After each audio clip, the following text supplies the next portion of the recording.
দরজায় কড়া নাড়ছে ৬ ডিসেম্বর। বড়সড় ঘটনা ঘটতে চলেছে বেলডাঙ্গায়। হবে কি হুমায়ুন কবিরের বাবরি মসজিদের শিলান্যাস? এই প্রশ্নেই এখন আলোড়িত রাজ্য রাজনীতি।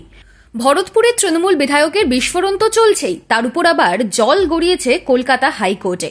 সিরাজের মাটিতে মন্দির মসজিদের রাজনীতির জল এখন কোন দিকে কতটা গড়ায় সেটাই দেখার। হুমায়ুনের বাবরি মসজিদের নির্মাণের দাবিকে চ্যালেঞ্জ জানিয়ে ইতিমধ্যেই জনস্বার্থ মামলা দায়ের করার জন্য কলকাতা হাইকোর্টে আবেদন জানিয়েছেন আইনজীবী সব্যসাচী চট্টোপাধ্যায়।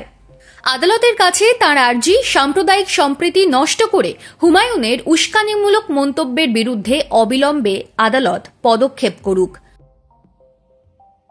ভারপ্রাপ্ত প্রধান বিচারপতি সুজয় পালের বেঞ্চ নিয়ম অনুযায়ী মামলা দায়ের করতে বলেছে, তবে কবে সেই মামলার শুনানি হবে তা এখনো স্পষ্ট নয়।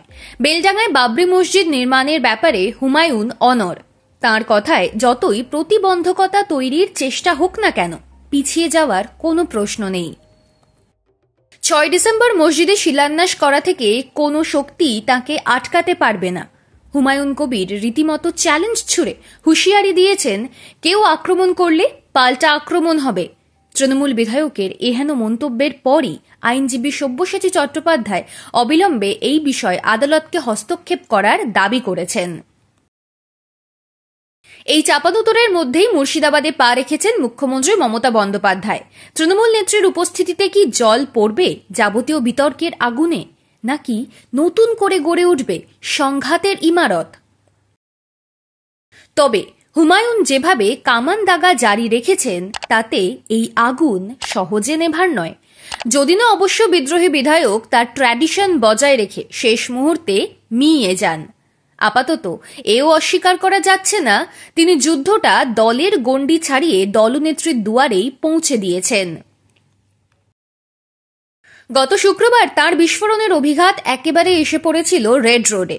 সেদিন অগ্ন্যুৎপাত ঘটিয়ে হুমায়ুন বলেন, কারো যদি ভারতবর্ষে রাম মন্দির গড়ার অধিকার থাকে, কারো যদি রাস্তা ব্লক করে কার্নিভাল করার অধিকারটা সাংবিধানিক হয়, তাহলে মসজিদ করার অধিকারটা কেন থাকবে না? ৬ ডিসেম্বরেই বেলডাঙ্গার মাটিতে বাবরি মসজিদ নির্মাণের ভিত্তিপ্রস্তর করার সিদ্ধান্তে অনড় থাকা হুমায়ুন কবিরের নিশানায় সেদিন কে ছিলেন তা বোঝার জন্য রাজনৈতিক বিশেষজ্ঞ হওয়ার প্রয়োজন নেই। আর এখন তো তিনি সরাসরি পুলিশকেই আরএসএস এর পেটোয়া বলে চিহ্নিত করেছেন। পুলিশকে চ্যালেঞ্জ ছুড়ে বলেছেন, ৬ ডিসেম্বর রেজিনগর থেকে বহরমপুর আমার দখলে থাকবে, দেখি কে আমাকে আটকায়। হুমায়ুনের প্রশ্ন, বাবরি মসজিদ নির্মাণের কেন বিরোধিতা করা হবে? রাজ্যে কি আরএসএস পরিচালিত সরকার চলছে? স্বভাবতই কৌতূহল জন্মেছে, কাকে তাহলে নিশানা করলেন হুমায়ুন? রাজ্যের সরকারের প্রধান এবং পুলিশ মন্ত্রীর নামটা যেন কি?